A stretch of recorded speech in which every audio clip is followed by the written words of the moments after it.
आज आपल्या इथे अमरदीप मधुकर खोब्रागडे यांचा पुण्य संस्कार दिवस आहे, पुण्य स्मृतीचा दिवस आहे. त्यांना पाहता पाहता 1 वर्ष होऊन गेलेले आहे. नाव होता अमरदीप मधुकरजी खोब्रागडे. हे आपल्यामधून जाऊन पाहता पाहता 1 वर्ष निघून गेला. तरी अजूनही आपल्या प्रियजनांविषयी आपल्या मनामध्ये कुशल भावना असल्यामुळे आपण त्यांना विसरू शकत नाही. भगवान सम्यक संबुद्ध धम्मपदामधून म्हणतात, सर्व प्रिय अप्रिय ही दुःखाचं कारण आहे असं भगवान बुद्ध म्हणतात. ज्या प्रियांविषयी ज्या प्रेमाविषयी आपल्या चित्तामध्ये अतोनात घर करून बसल्या गेलेले आहे, तर ते दुःख देण्याला कारणीभूत ठरते असं भगवान सम्यक संबुद्ध म्हणतात. मी नाही म्हणत, ते भगवान सम्यक संबुद्ध म्हणतात. तेव्हाच भगवान बुद्ध म्हणतात,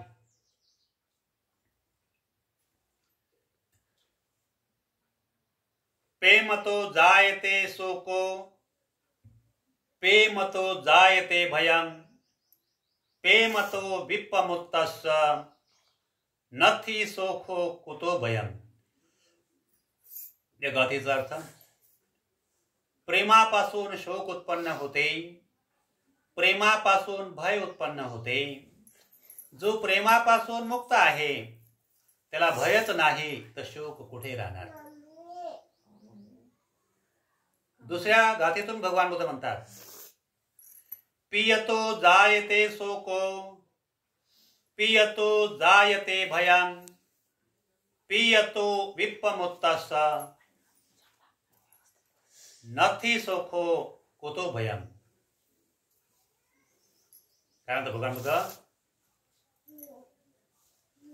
प्रियापासून शोक उत्पन्न होते, प्रियापासून भय उत्पन्न होते. जो प्रियापासून मुक्त आहे त्याला भयच नाही, तृष्णा कुठे राहणार, शोक कुठे राहणार. अजून धम्मपदात भगवान बुद्ध म्हणतात, काय म्हणतात, रतिया जायते शोको रतिया जायते भयं रतिया विप्पमुत्तस्य नथी शोको कुतो भयं. रागापासून शोक उत्पन्न होते, रागापासून भय उत्पन्न होते.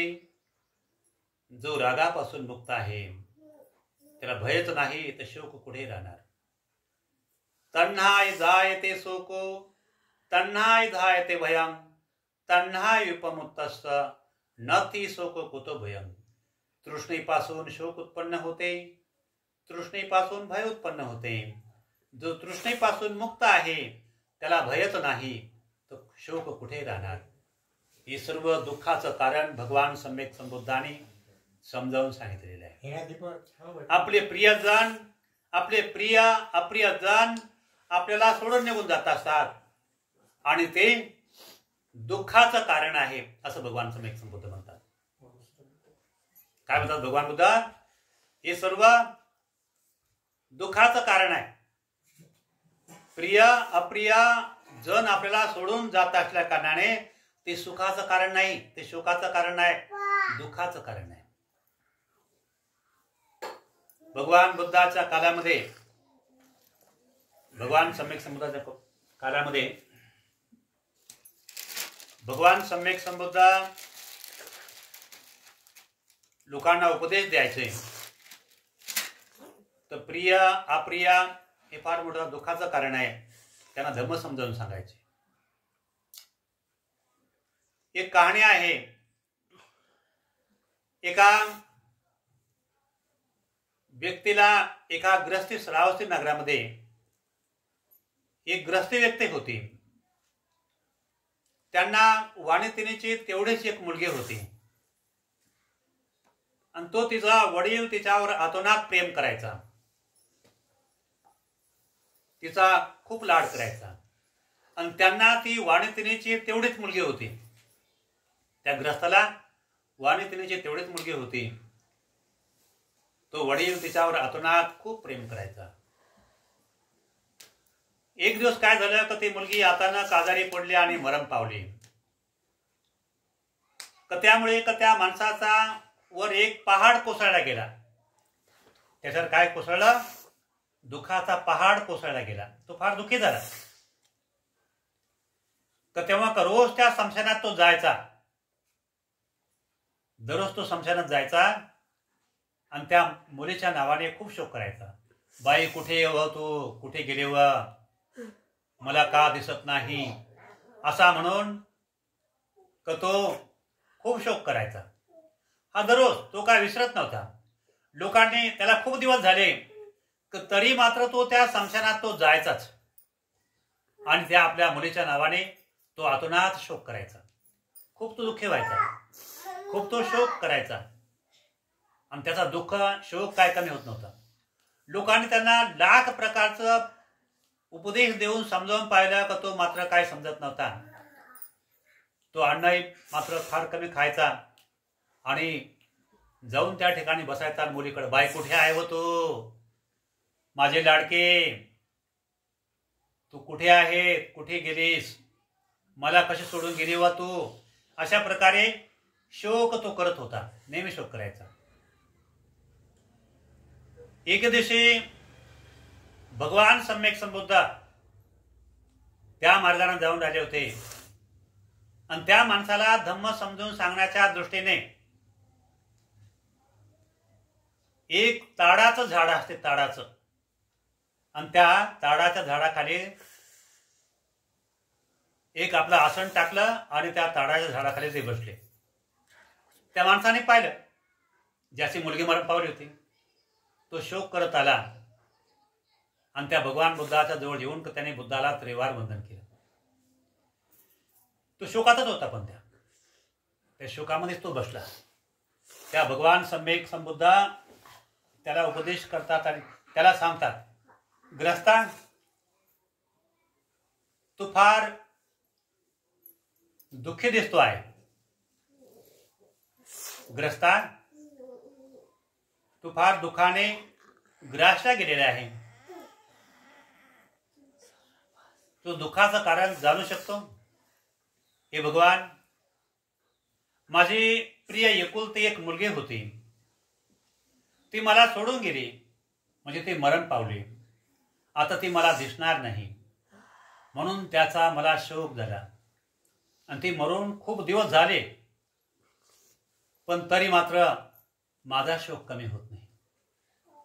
आणि म्हणून मी रडतो, मी शोक करतो. तिला मी विसरू शकत नाही. त्या भगवान सम्यक संबुद्ध त्याला म्हणतात, उपदेश देतात.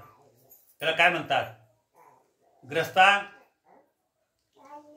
जे प्रिय अप्रिय जन जे असतात, जे प्रियजन जे असतात, ते दुःखाचं कारण आहे. काय म्हणतात भगवान बुद्ध?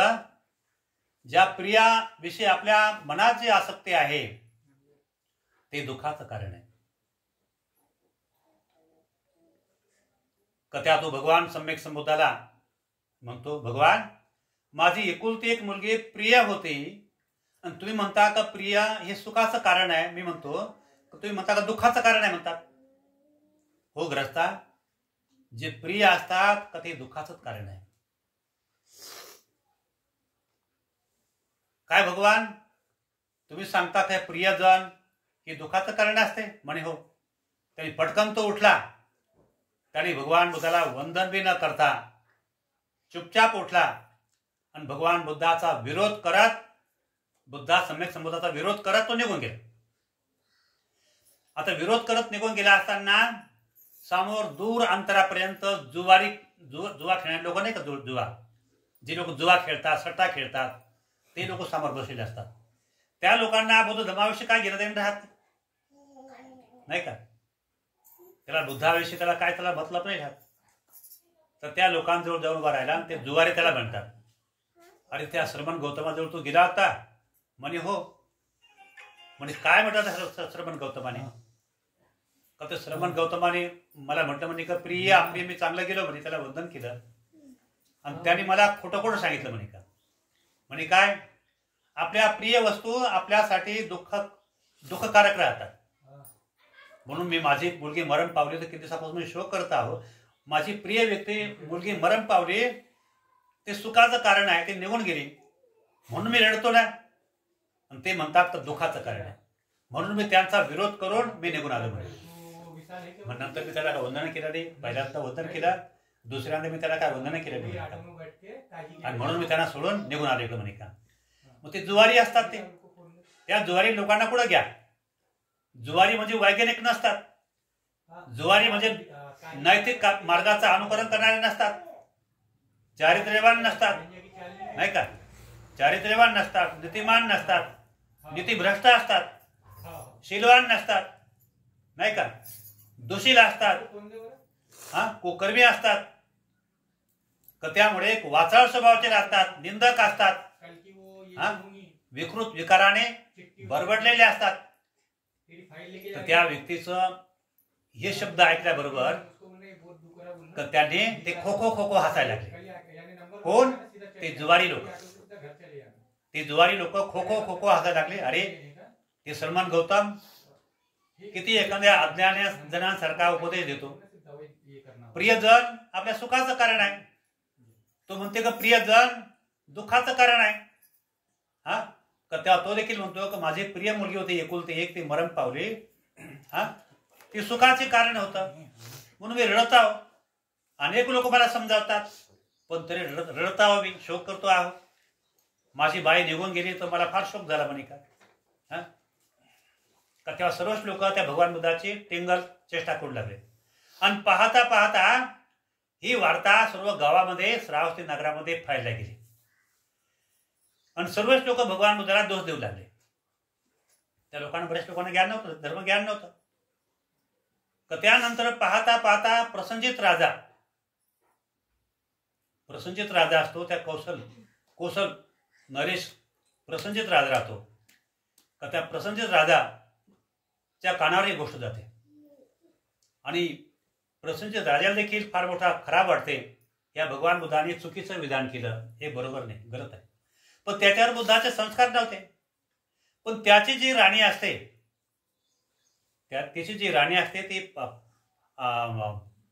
प्रसंजित राजाची ती राणी असते, ती धमवान असते. ती भगवान बुद्धाचं प्रवचन सतत ऐकत असते आणि ती भगवान बुद्धाच्या धम्माचे ती उपासिका झालेली असते. त्यामुळे तो प्रसंजित राजा येतो आणि त्या आपल्या राणीला म्हणतो, राणी, त्या भगवान बुद्धांनी अनेक लोकांमध्ये असा अपप्रचार, असा चुकीचा प्रसार केल्यामुळे त्यांची बदनामी सर्व कौशल नगरामध्ये झालेली आहे म्हणे. का ते म्हणतात सर्व दुःखाचं कारण प्रियजन आहे म्हणतात. या प्रियजनामुळे दुःख निर्माण होते आणि म्हणून सर्व लोक त्या बुद्धाची निंदा करून राहिलेले आहे. सर्व लोक त्या भगवान बुद्धाची निंदा करून राहिलेले आहे. अरे प्रियजन आपल्यासाठी सुखाचं कारणभूत राहते, आणि ते म्हणतात का समजा सर्व प्रियजन दुःखाचं कारण आहे, म्हणून सर्व कौशल नगरामध्ये बुद्धाची निंदा होऊन राहिली म्हणे. का तेव्हा त्यांची राणी असते, ती विचार करते, हे भगवान सम्यक संबुद्ध संपूर्ण ज्ञानी आहे, असं चुकीचं विधान कधी करू शकणार नाही.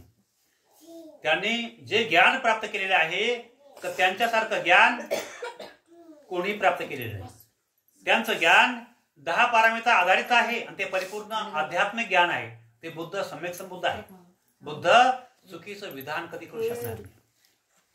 राजा, प्रसंजित राजा, हरवू नका, शब्द बसा ते तिकडे. तर ते भगवान बुद्ध चुकीचं विधान करू शकणार नाही. राजा देखील नाराज झाला. का तेव्हा राजा बुद्धाचा उपदेश नेहमी ऐकत नसल्यामुळे तो देखील भगवान बुद्धाच्या विरोधामध्ये गेला. प्रसूनचंद्र राजा. तर त्यामुळे राणी मल्लिका राणी, तिचं नाव राहते, राजाच्या राणीचं नाव काय राहतं, मल्लिका राणी राहते. ती बुद्धाची उपासिका असल्यामुळे ती बुद्धाचं ज्ञान तिला होतं आणि तिच्या अंतःकरणामध्ये भगवान बुद्धाविषयी श्रद्धा होती. तिनं एक वसकर नावाचा एक ब्राह्मण असतो, तर त्याला ती पाठवते, हे ब्राह्मण तू भगवान बुद्धाकडे जा आणि जाऊन त्या भगवान बुद्धाला सांग आणि प्रिय लोक हे दुःखाचं कारण कसं ते समजावून घे आणि जसा भगवान बुद्ध उपदेश देतील तर तसाच उपदेश मला तू समजावून सांग. पण मी त्या बुद्धाकडे जाऊ शकत नाही. तो ब्राह्मण फार विद्वान राहतो, हुशार राहतो. तो गेला भगवान बुद्धाच्या समोर. त्या जी वस्तीमध्ये जी आपल्या विरोधामध्ये वातावरण निर्माण झालेलं आहे, तर मल्लिका राणी आपली उपासिका आहे, आपल्याला चरणावर त्रिवार वंदन करत आहे आणि आपल्या कौशल नगरामध्ये पूर्ण आपली कौशल नगरभर बदनामी होऊन राहिलेली आहे. लोकांमध्ये कलह निर्माण झाला. म्हणून भगवान प्रसन्नचंद्र राजाची पत्नी मल्लिका राणी आपल्याला वंदन करून सांगत आहे की ज्याची एकुलती एक मुलगी मरण पावली आणि त्यांना जो सांगितलं तुम्ही आपले प्रियजन हे दुःखाचं कारण आहे, ते कसं दुःखाचं कारण आहे का तुम्ही कृपा करून आपल्याला अगदी विस्ताराने समजून सांगा भगवान, की जेणेकरून आणि जो उपदेश आपण केला तो उपदेश जसा तसा राणी मल्लिकाला मी सांगणार आहोत. त्या भगवान सम्यक संबुद्धाने राणी मल्लिकेला तो उपदेश सांगितला आणि आपल्या त्या वसकर ब्राह्मणाला सांगितलं की त्याने जो उपदेश जसाच ऐकल्याबरोबर आणि तो उपदेश ऐकून झाल्यानंतर त्याच्या अंतःकरणामध्ये श्रद्धा निर्माण झाली. कारण भगवान बुद्धाने सुंदर प्रकारे प्रिय अप्रिय हे दुःखाचं कारण काय आहे हे सर्व कारण समजावून सांगितलं होतं. दुःखाचं कारण तृष्णा आहे. या तृष्णा ही आसक्ती आहे. या आसक्तीमुळेच मनुष्य फार मोठ्या दुःखाला बरबातीला प्राप्त होतो, नाही का. जी तृष्णा जी आपला चिपकाव आहे, रूप आहे, रूपाकडे जो आसक्ती चिपकाव आहे ती तृष्णा आहे. त्यामध्ये कोणती तृष्णा? काम तृष्णा, भव तृष्णा, विभव तृष्णा. आणि याद्वारे समजा मनुष्य दुर्गतीला अधोगतीला प्राप्त होतो. म्हणून जो मनुष्य या तृष्णेपासून स्वतःला आवरतो, जाणतो, तो सद्धम्म, तो सत्याला जाणतो, सत्य प्राप्त करतो आणि ज्ञान प्राप्त केल्यानंतर तो त्याला दुःख कधी होत नाही. आणि म्हणून प्रिय अप्रियाविषयी जी आसक्ती निर्माण झालेली आहे, ज्या व्यक्तीचा जन्म झाला त्याचा मृत्यू तर होतच आहे, पण मात्र जी व्यक्ती आपल्याला प्रिय होती ती प्रिय कशामुळे? ती तृष्णेमुळे प्यारी. आणि तृष्णा हे अकुशल कर्माचं जड आहे. तृष्णा हे दुःखाचं कारण आहे. हे जेव्हा विस्तारपूर्वक ते वसकर ब्राह्मणाने जेव्हा तो उपदेश ऐकल्यानंतर तो राणी मल्लिकाकडे आला आणि त्याने विचारला आणि त्याने जसा तसा उपदेश केला आणि सांगितला बरोबर. मग आता मल्लिका राणीकडं ज्ञान मार्गदर्शनाचं सार आणि परिपूर्ण सबूत तिच्याकडे परिपूर्ण आले होते. तेव्हा राणी मल्लिका अगोदरच म्हटलं होतं तर हे त्या भगवान बुद्धाने चुकीचं विधान केलेलं आहे. तर मग राणी प्रसन्नचंद्र राजाला सांगते, महाराज आता ज्या भगवान सम्यक संबुद्धाने जे प्रिय अप्रिय दुःखाचं कारण आहे का त्याचं मला परिपूर्ण माझ्याकडे सबूत आहे. मी तुम्हाला ते सबूत तुमच्या समोर परिपूर्ण मांडणार आणि ते तुम्ही लक्षपूर्वक आणि शांतपणे तुम्ही ऐका. सांग राणी, प्रिय अप्रिय ती आपल्याला आपण त्याला जन्म देतो का ते दुःखाचं कारण कसं राहणार सांगते महाराज. आपण शांतपणे आपण ऐका. राणीनं तिच्या भाषेमध्ये, व्यावहारिक भाषेमध्ये राजाची कानउघाडणी केली. महाराज आपल्याला आपली जी मुलगी आहे, त्या मुलीचं नाव लक्षात नाही, ती मुलगी आहे का ती मुलगी राजकुमारी आपल्याला प्रिय आहेत का? हो म्हणे का, मला फार प्रिय आहे. आणि ती जर सुद्धा एकाकी जर आजारी जर पडली, आपल्याला काय वाटेल? मला दुःख होईल, मला फार दुःख होणार. तर त्यासाठी तिला दुःखातून मुक्त होण्यासाठी मी नाना प्रकारचे प्रयत्न करेन. आणि ती जर समजा अनायशा जर मरण जर पावली, आपल्याला काय होईल? मला खूप दुःख होईल. अशा प्रकारे त्या भगवान सम्यक संबुद्धाने देखील जाणकार बुद्धाने म्हटलेले आहे की व्यक्ती जेव्हा जन्माला येतो आणि तो समजा जोपर्यंत जिवंत आहे तो फार प्रिय असतो. आणि तो आपल्याला प्रिय का आहे? तृष्णेमुळे प्रिय आहे. त्या तृष्णेमुळे आपल्याला प्रिय आहे. आणि जर समजा मरण जर पावला व्यक्ती, आपल्याला फार दुःख होते, दुःखाचा पहाड कोसळतो. म्हणून भगवान बुद्ध म्हणतात हे दुःख देखील हे तृष्णाच मन आहे. महाराज, आपल्याला आपलं राज्य फार प्रिय आहेत का? म्हणे हो. ते राज्य काय की जर समजा संपवायचा प्रयत्न होत आहे, आपल्याला काय वाटेल? माझ्या फार पहाड कोसळत जाईल. महाराज, मी आपल्याला प्रिय आहे का? प्रिय आहे. तुम्हाला फार प्रिय आहे. जर समजा मी आजारी पडले किंवा मरण पावले, आपल्याला काय वाटेल?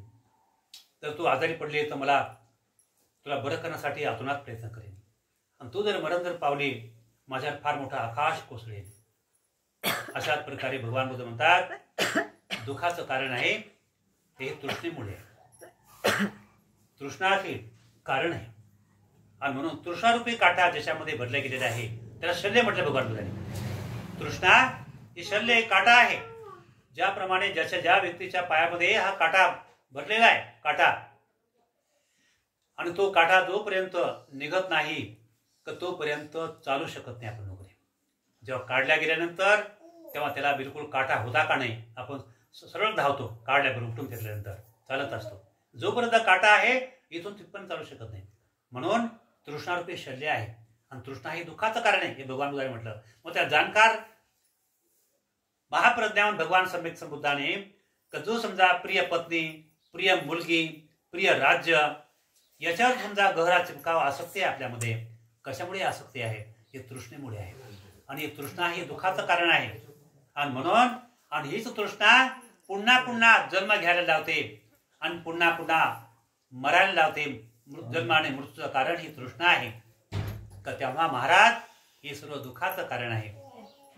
तर तेव्हा आणि म्हणून महाराज कोणी व्यक्ती जो धर्मानुसार जीवन जगतो, जो खरा स्वतःवर प्रेम करतो, जो स्वतःवर प्रेम करतो, जो दुसऱ्यावर प्रेम करत नाही, स्वतःवर प्रेम करतो, स्वतःच्या पारमितावर प्रेम करतो, स्वतःच्या कुशल कर्मावर पारमितावर प्रेम करतो, तोच व्यक्ती जीवनामध्ये आत्मदीप भव, स्वयं प्रकाशित होणारा आत्मदीप, स्वतःला प्रकाशित करणारं, त्याच्यामध्ये आत्मबल प्राप्त होते.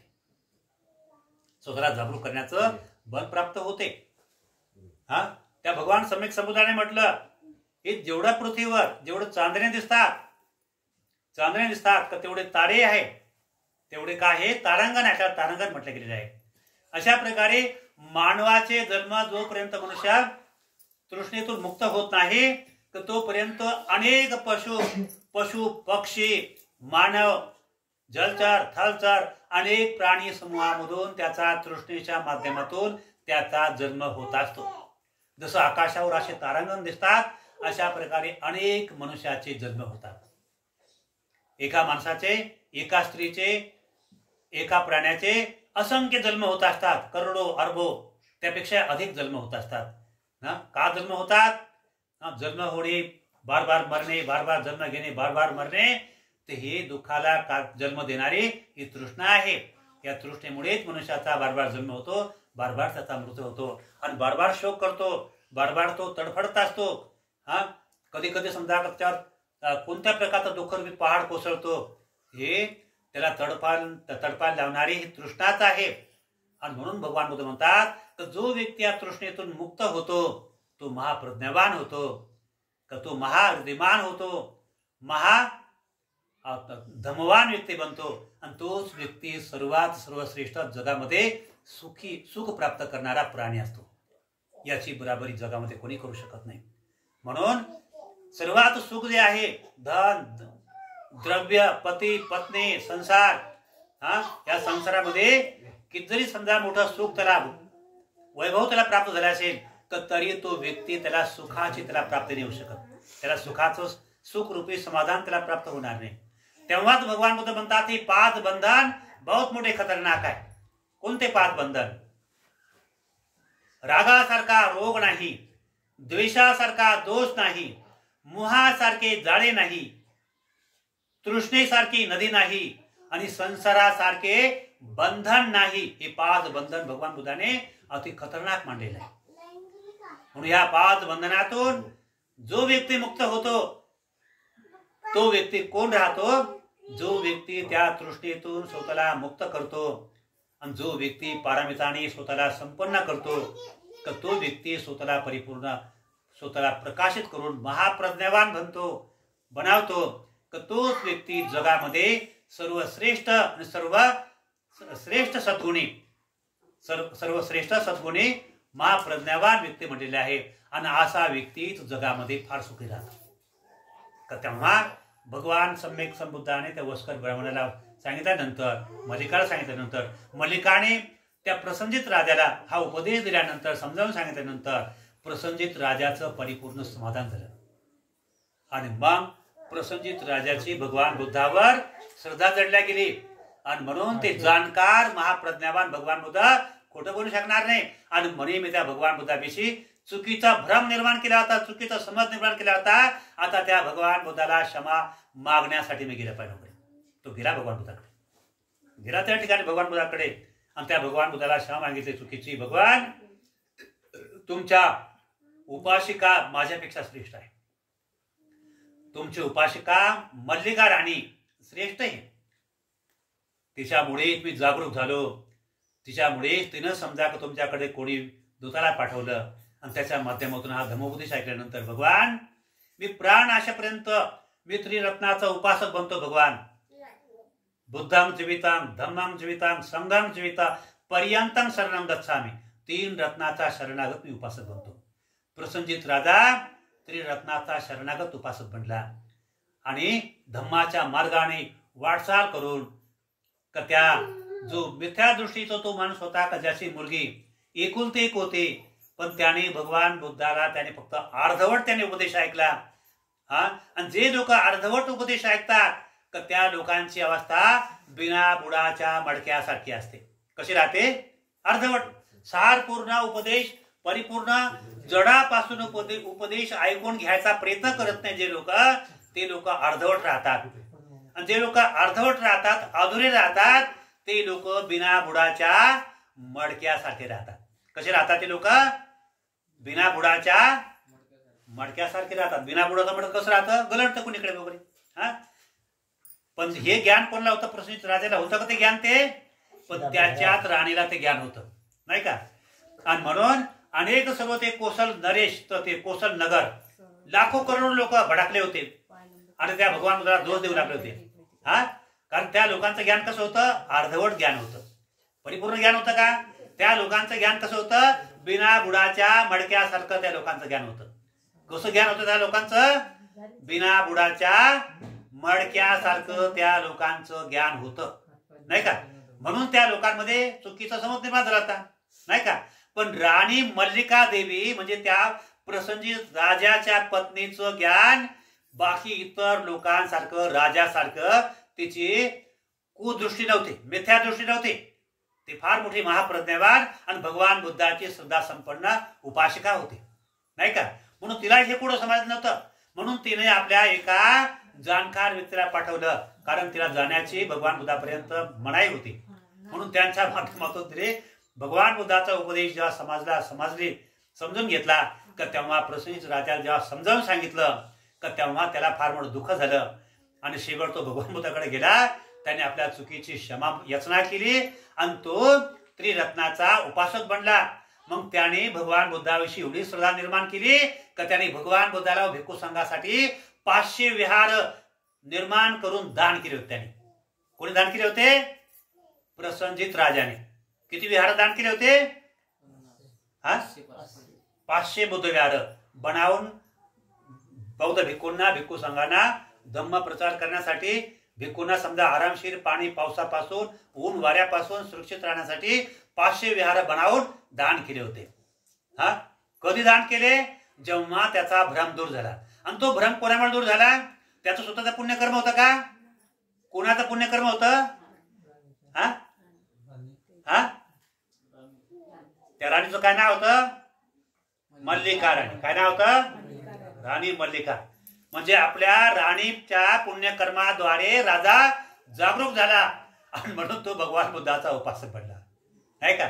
म्हणून सत्य समजण्यासाठी राजा जरी एवढा मोठा बुद्धिमान असेल, फार मोठा योद्धा जरी असेल, पण त्याच्यामध्ये परिपूर्ण बुद्धाला समजण्याची तेवढी पात्रता राहत नाही.